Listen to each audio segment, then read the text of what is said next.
వీక్షకులకు స్వాగతం, నమస్కారం. 5 రోజుల సింగపూర్ పర్యటనలో మంత్రి నారా లోకేష్ గారు సుమారుగా 36 సమావేశాలు నిర్వహించి ఆంధ్రప్రదేశ్ మీద విశ్వాసాన్ని కోల్పోయిన సింగపూర్కి విశ్వాసాన్ని పునరుద్ధరించి పారిశ్రామికవేత్తలతో 1-to-1 సమావేశాలు ఏర్పాటు చేసుకుని వారిని ఒప్పించి మెప్పించి రాష్ట్రానికి పరిశ్రమలు తీసుకొస్తూ ఉంటే, ఇంకొక పక్క తమ పాలనలో చేసిన అక్రమాల మీద కేసులు నమోదవుతూ జైలులో మగ్గుతూ కూడా ఇప్పటికీ కూడా ఆంధ్రప్రదేశ్ రాష్ట్ర అభివృద్ధి కాకుండా ఉండాలన్న ఉద్దేశంతో పెద్దిరెడ్డి రామచంద్రారెడ్డి పిఏ మురళీకృష్ణ అనేవాడు సింగపూర్ ప్రభుత్వాధినేతలకు పారిశ్రామికవేత్తలకు ఈమెయిల్స్ పంపించి రాష్ట్రంలో శాంతి భద్రతలు లేవు, పెట్టుబడులకు అనుకూలంగా లేవు, మీరు రావద్దంటూ పంపించడాన్ని నిన్న నారా లోకేష్ గారు సమావేశం పెట్టి పత్రికా విలేకరుల సమావేశంలో తీవ్రంగా ఖండిస్తూ కేసులు పెడతామని హెచ్చరించడం కూడా జరిగింది. సింగపూర్ నారా లోకేష్ పర్యటన, రాష్ట్రానికి వస్తున్న పరిశ్రమలు, ఈ వైఎస్ఆర్సీపీ కాంగ్రెస్ పార్టీ నాయకుల దుష్ట పన్నాగాలు, రాష్ట్రాన్ని నాశనం చేయాలన్న వాళ్ళ కోరిక, దుశ్చర్య విశ్లేషించడానికి మనతో పాటు సోషల్ యాక్టివిస్ట్ జొన్నలగడ్డ శ్రీనివాస్ గారు ఉన్నారు. వారిని అడిగి మరిన్ని విశేషాలు తెలుసుకునే ప్రయత్నం చేద్దాం. నమస్తే శ్రీనివాస్ గారు. నమస్కారం. ఒక పక్క కూటమి ప్రభుత్వం సింగపూర్తో సంప్రదింపులు, చర్చలు, పారిశ్రామికవేత్తలను ఆహ్వానించడం, పరిశ్రమలు తీసుకురావటం, ఈ కార్యక్రమంలో బిజీగా ఉంటే వైఎస్ఆర్ కాంగ్రెస్ పార్టీ నాయకుల పిఎల్తో ఈమెయిల్స్ పంపించడం, ఆ దేశాధినేతలకి అక్కడ పారిశ్రామికవేత్తలకి వాళ్ళకే తెలుసు వీళ్ళంత సన్నాసులో, అయినా ఇంకా వాళ్ళ దుర్బుద్ధితో రాష్ట్రం అభివృద్ధి చెందితే మాకు మనుగడ ఉండదు, మా పార్టీ భూస్థాపితం అవుతుందన్న భయంతో ఈమెయిల్స్ పంపిస్తాను ఎలా చూస్తారు? చంద్రబాబు నాయుడు గారు ఆల్రెడీ సింగపూర్ ప్రభుత్వానికి ఒక భరోసా ఇచ్చారు. అదేంటంటే ఒక ఫ్రేమ్వర్క్ చేద్దాం, ఒక రోడ్ మ్యాప్ చేసుకుందాం, ఏ ఒప్పందం చేసుకున్నా దాన్ని పూర్తి స్థాయి చట్టబద్ధత కల్పించేలాగా మీకు మేము మాటిస్తున్నామని చెప్పేసి ఆ చట్టబద్ధత కల్పించేదానికి ముందడుగు అయిపోతున్నారు. అంటే ఏ ప్రభుత్వాలు మారినా, పార్టీలు మారినా, ఏ ప్రభుత్వం అధికారంలో ఉన్నా ఎక్కడా కూడా వచ్చిన ఏవైతే పరిశ్రమలు కానీ పెట్టుబడులు కానీ ఉన్నాయో వాళ్ళకి ఇబ్బంది కలగకుండా ఉండే దానికోసం ఒక రోడ్ మ్యాప్ లాగా ఒక చట్టబద్ధత కల్పించే కార్యక్రమం అనేది ఈసారి చంద్రబాబు నాయుడు సీరియస్గానే తీసుకున్నారు. ఎందుకంటే గతంలో సింగపూర్ కన్సార్టియం ఏదైతే ఉందో సింగపూర్ ప్రభుత్వంతో ఒప్పందాలు చేసుకుని అమరావతిని స్టార్టప్ డెవలప్మెంట్ కింద ఏరియాని తీసుకుని ముందుకెళ్దామనే కార్యక్రమం చేపట్టినప్పుడు వాళ్ళు కూడా ఒక ప్లాన్ ఏదైతే ఉందో అది ఉచితంగా ఇచ్చారు.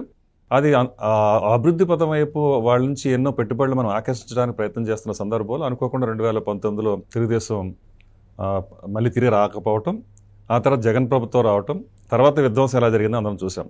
అయితే ఎంత దారుణం అంటే ఒక సింగపూర్ అనేది ప్రపంచంలోనే అవినీతి రహిత దేశంగా 3వ స్థానంలో ఉన్న దేశాన్ని వీళ్ళు 143 కోట్లు జగన్మోహన్ రెడ్డి గారు మరి కప్పం అడిగాడంటే ఇంక దాన్ని బట్టి ఆలోచించవచ్చు. అంటే వాళ్ళకి అభివృద్ధితో పని లేదు, అంటే ఇక అమరావతి అనేది అభివృద్ధి జరగకూడదు, అక్కడి భూములు ఇచ్చిన రైతులు నాశనం అయిపోవాలి, రాష్ట్రాన్ని 3 ముక్కలు చేసేయాలి. ఇప్పుడు ఆ విషయం కూడా తెర మీదకి వస్తుంది. రాయలసీమ ఒక ఉద్యమంగా తీసుకెళ్ళడం కోసం కూడా వీళ్ళ వెనకాల ఉండే ఇవన్నీ నడిపిస్తున్నారని పార్లమెంట్లో నేను ఎవరు అక్కడ ఒక లెటర్ పెట్టింది సంథింగ్ ఏదో నేను జరిగింది.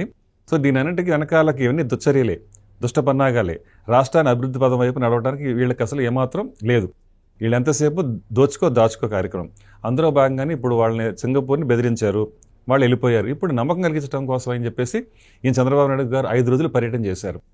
ఇప్పుడు చెప్పాలంటే వైఎస్ జగన్ ప్రభుత్వం ఒక బ్యాడ్ ఇమేజ్ తీసుకొచ్చింది ఏపీకి ప్రపంచవ్యాప్తంగా.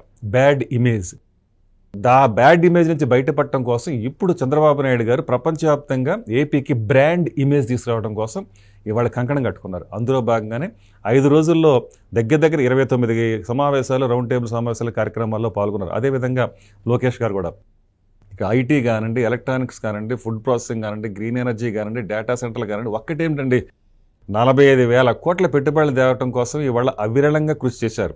పొద్దున్న 8 గంటలకు లేస్తే రాత్రి 11:30 వరకు ఇంకా కలుస్తూనే ఉన్నారు. ఎన్ని సమావేశాలు, ఎన్ని చర్చలు, ఎన్ని ఒప్పందాలు, ఈ విధంగా ఓ పక్క చేస్తూ ఉంటే మీరు అన్నట్టు రెండో పక్కన ఏం జరుగుతుందండి? ఇక్కడ నేరస్తుల్ని, ముద్దాయిల్ని, మహిళల పట్ల అనుచితంగా వ్యాఖ్యానాలు చేసిన వాళ్ళని, ఇలా ఈ రకమైన బ్యాచ్ల్ని పరామర్శించడం కోసం, అది కూడా ఒక చట్టాన్ని వ్యతిరేకించి చట్టం ఒక నిబద్ధతగా వ్యవహరించాల్సిన ఒక మాజీ ముఖ్యమంత్రి మరి చట్టాన్ని తన చేతిలో తీసుకోవడం కోసం ప్రయత్నం చేసి అంతమంది వందలాది మందిని కూడగట్టుకుని ఒక విధ్వంసం సృష్టించడానికి, ఒక బలప్రదర్శన చేయడం కోసం వాళ్ళ అనైతికమైన చర్యలు ఒక పక్కన వాడబడుతున్నారు.